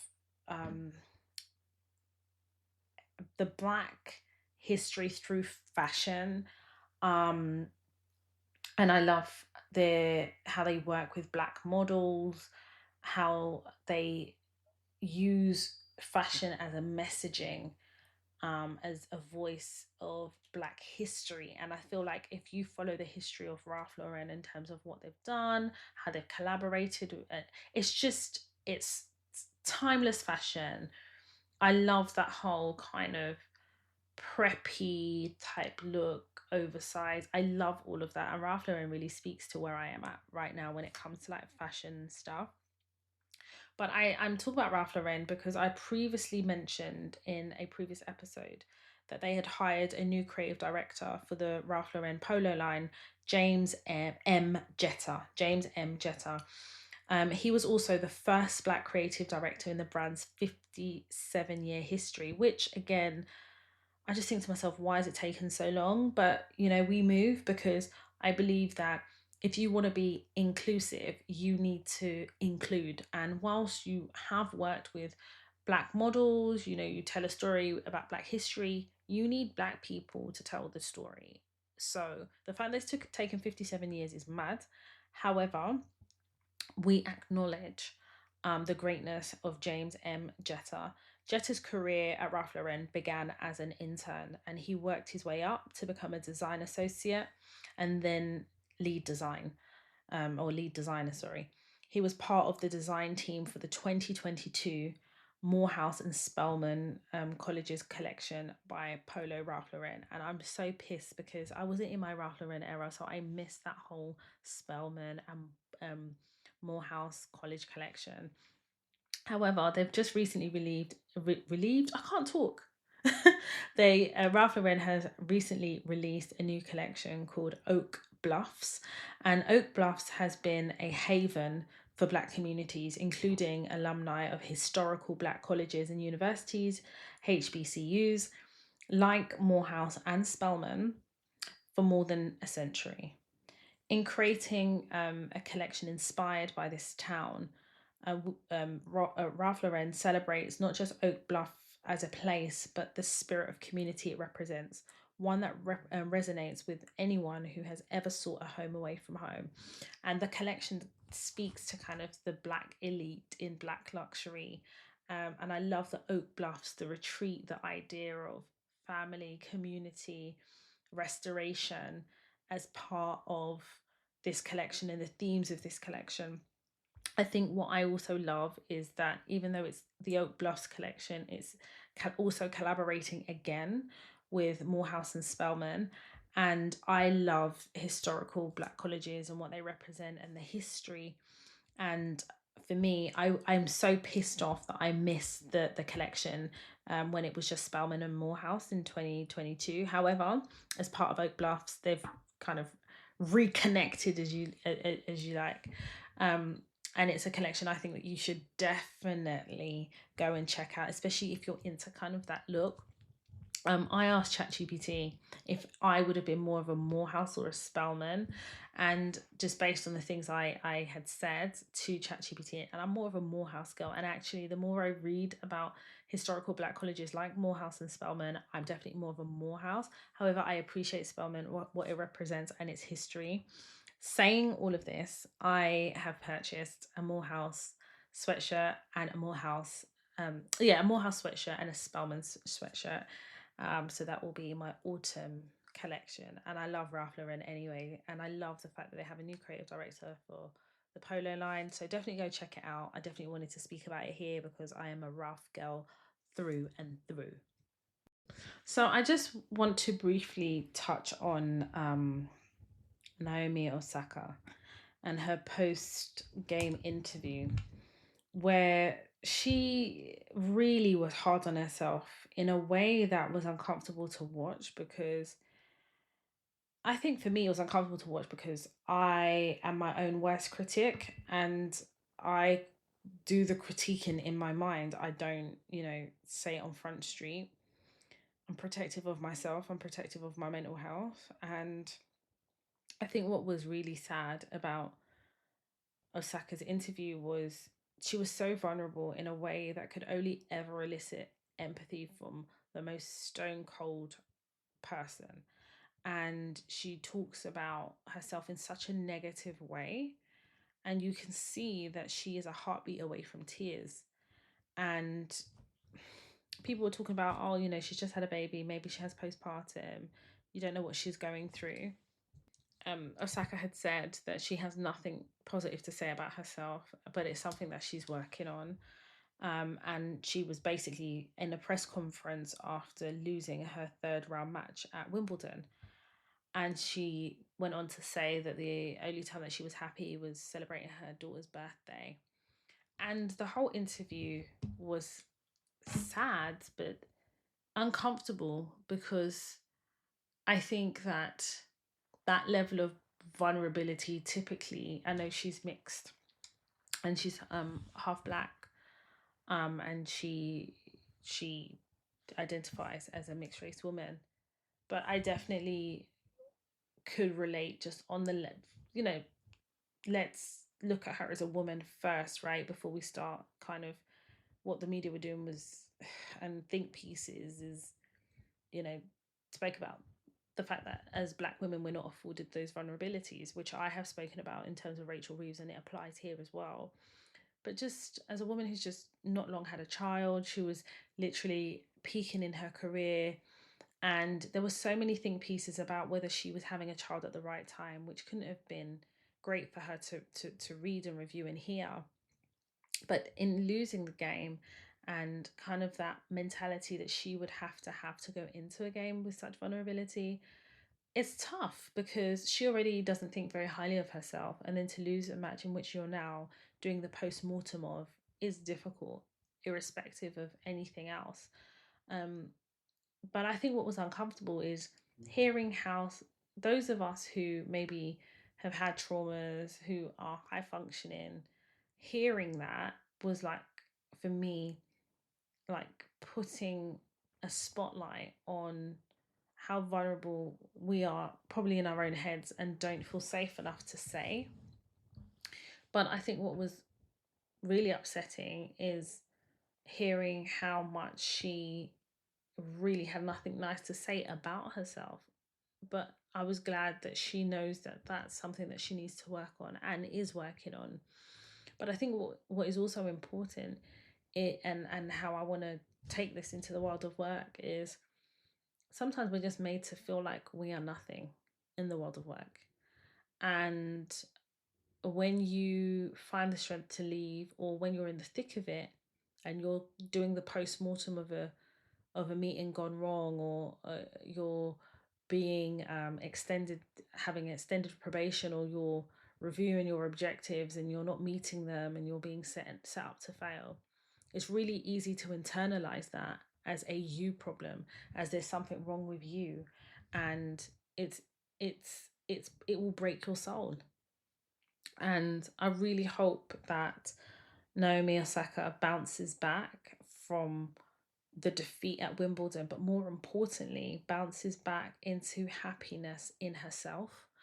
Because I feel like unless you have the conviction in mind, unless you manifest what you believe is your greatness, it's very difficult to then go onto the world stage and compete, because she's constantly under the spotlight, constantly under scrutiny, constantly has a magnifying glass to herself.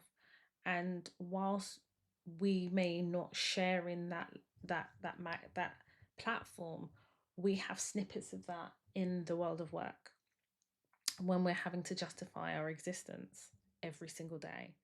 So my heart goes out to Osaka. I'm praying for her. I want her to excel. I want her to bounce back. I want her to know and believe in her greatness, because she is great. She is a powerhouse. She's a world-class athlete. She is a mother. She's a businesswoman, and she is just an amazing, amazing woman. I'm really proud of her. And I don't believe that the defeat at Wimbledon defines her. I think she's defined by how she characterizes herself and how she wants to be perceived and displayed and shown. And the biggest job that she has, the most important job she has, and duty she has, is as a mother first. So I'm really praying that she's able to find upliftment and find peace in herself and know how great she really is.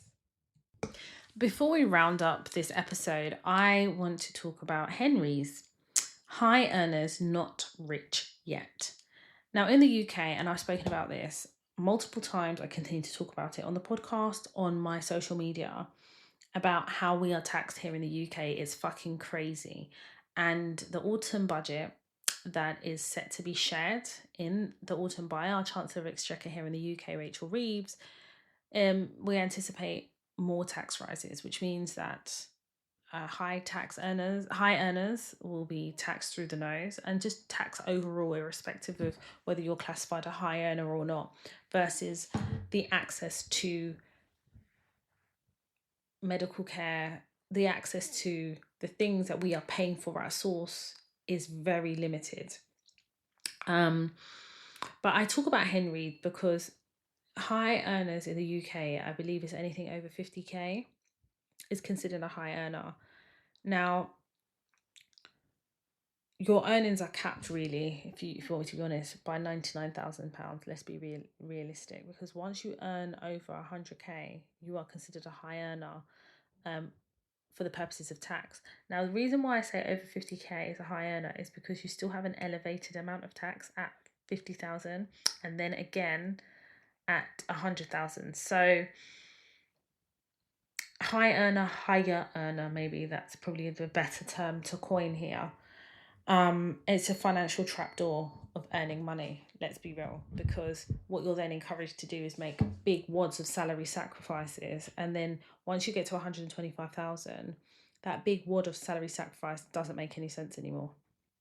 You are trapped in that financial trapdoor, and once you go over 99,000 to 100k a year as a higher earner, for every £1 that you're over 100,000, they claw back the tax allowance of £12,570, which I must add, and I have said previously, has not increased. So your tax allowance has stayed that since 2000 and something, and is not set to move until 2028, which will probably move by a couple of pounds. It won't move in the rate in which we have seen the increase of tax. I think the tax allowance needs to be raised to at least minimum 20,000. I think it should be more personally. But then you lose your tax allowance. Those of you who have student loans are also paying a student loan. You have no tax-free income. And for those higher earners, you then lose your 30 hours child tax credit. And it's just downhill from there, really. Here in the UK, you're punished for being a higher earner here in the UK. So basically, success is capped at 99,000. I mean, it is. It's capped. So the fantasy we had about enjoying the fruits of your labour, the labour is the worst, because you never really enjoy it. You lose your tax allowance, you lose child tax credit if that is something that you were getting before. And actually they say, well, you can afford it now, so we are going to penalise you in every which way to make life uncomfortable for you. How dare you have any financial success? How dare you aspire for financial freedom? How dare you have savings? Because we're going to raid that too, because obviously if you have savings and you have a high interest savings account, you're also making money there too. We're going to fucking take that. We're going to ask you to submit your taxes every quarter now, because we want to see if you are earning money from side hustles like eBay or like anything else that is unaccounted for. We want you to tell us all your savings that you have and how much is in there. And if you don't, we are going to make sure the banks tell us if you have over I think it's over 14,000. I think that's what they're trying to do. Over £14,000, then the bank is going to tell us, and then we're going to do a tax raid of your savings to claw back any interest that you have earned, because we consider that interest income. And on top of that, you're not going to have access to any of the public services that you are funding, which includes the NHS. And if you have to pay to go private, you're going to pay for your private prescription, and you're going to still pay at source for access to the NHS and other public services, even though we know that we're not serving you in the way we should, given that you're a high earner and you pay high tax. On top of that, We are going to make sure that you can't buy another property. So we are going to raise the interest rate.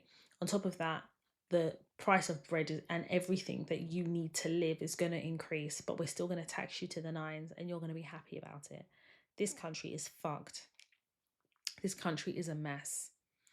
How dare you aspire for private education for your child? We know we're failing children in public schools by not giving them adequate facilities. We know we're failing public schools by oversubscribing classrooms so children don't get that access to education in the way they deserve. We know that we're oversubscribed in public schools in terms of numbers, but also we have waiting lists as long as our arm. We don't have adequate books or whatever it is we should have, and teachers are leaving in droves. But we want you to use a public school. How dare you want to privately educate your child? Because obviously if your child's in private education, you must be rich. Completely wrong. You have families who will take on additional jobs, save and make sacrifices, not going on holidays, to be able to put their children through private school. But on top of that sacrifice, we are going to add VAT. You're going to pay VAT to privately educate your child, because we want to force you back into the public education, the same public education that is oversubscribed. It fucking doesn't make sense. It's a circle of mess. And this is why I pull it back to the beginning of this episode, where I talk about the Labour Party, and I talk about we need more than one party who are contending to govern this country. Conservatives did not do a great job, but that neither did their predecessors, who was Labour. And under the now leadership of Keir Starmer, I have no hope for the direction of this country. Hard-working people are being penalised and punished for working hard, irrespective of where you sit on the chart of hard work. The weather's shit, and then the taxes are high. It's a fucking recipe for a mess, isn't it, really? And we're trying to make good the cards we've been dealt. But this is why I think it's important to also consider who you're voting for, to use your voice as you can, because I think our voices are so powerful. You only have to look at other countries and how they use their voices to advocate for change. Will that change come here in the UK? I don't know. But I know that's all we've got. Vote with your feet, vote with your hands. When it's time to go to the polls, remember this feeling that you're feeling about how you feel underrepresented, disadvantaged, and penalised. You need to remember that when you're going to the polls and they're promising you heaven and earth. The Labour Party promised so much. Oh, we're not going to increase taxes. We're not doing that. As soon as the budget comes, increase tax. Oh, you know what? We're going to centre the needs of people.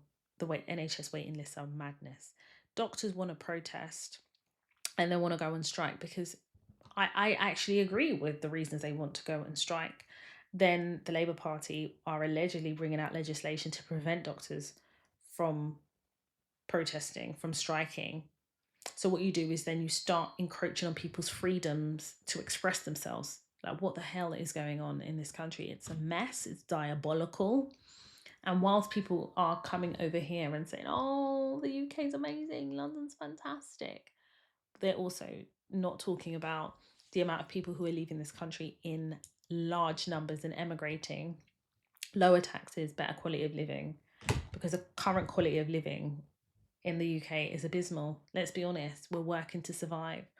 And for every day we're working and every day we're aspiring and trying to work hard to give more to our families, then what do they do in response? What does the UK government do? They increase the retirement age because they want to work you until you are dead. You must die at the desk. That's what they want us to do, die at the desk.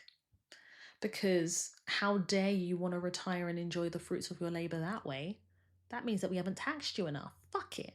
We're going to increase the retirement age. So by the time I'm 40 now, by the time I retire, or whatever retirement will be, because I don't think retirement will actually exist by the time I quote unquote retire, the retirement age will probably be 90.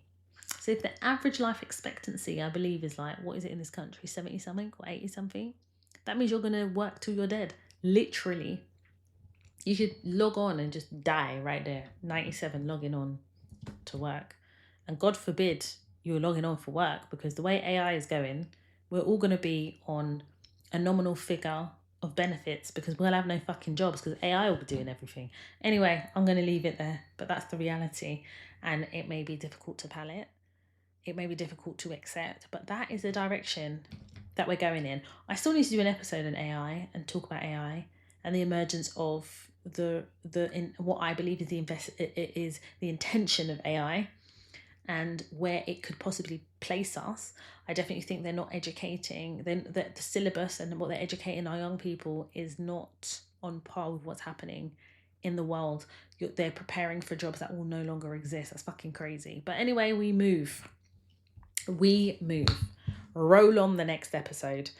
If you've listened this thus far, thank you. I just love my listeners. I appreciate you all. Give me your feedback. Give me your comments. I want to hear it. I believe if you listen on Spotify, you can leave your comments. You can rate the episode and the podcast, as well as on Apple Podcast as well. If you want to follow me on social media, Toya_Washington on most platforms, or Toya Washington, all one word. I also have the Toya Talks Instagram page, which is Toya_Talks. I also have a TikTok, hardly on Snapchat these days. Definitely on Instagram. I've got a personal Instagram page which is private, so don't always accept people. So just hope that I'm in an accepting mood. Otherwise, follow me on my public Toya Talks Instagram page. If not, follow me on TikTok as well, because I am there. I'm very present. I feel very appreciated there. And if you haven't already, make sure you subscribe to the podcast on any podcast platform in which you listen to the podcast. All really appreciative of all the love, all the support. Thank you for tuning in. Until next time, my name is Toya Washington, and you have been listening to the Toya Talks podcast. See you next time. TOIA, let me show you how to navigate and elevate, that's what we do. Black queen, energy growing, no fantasy, just real talk. From classroom dreams to boardroom walk. Black woman power, watch it shine. Breaking barriers, redesigning time. From Tottenham roads to CEO, every step teaching what we know. Not just surviving but thriving more. Opening every closed door. Toya Talks, Toya Talks, Toya Talks. Black queens to the top and we're still going.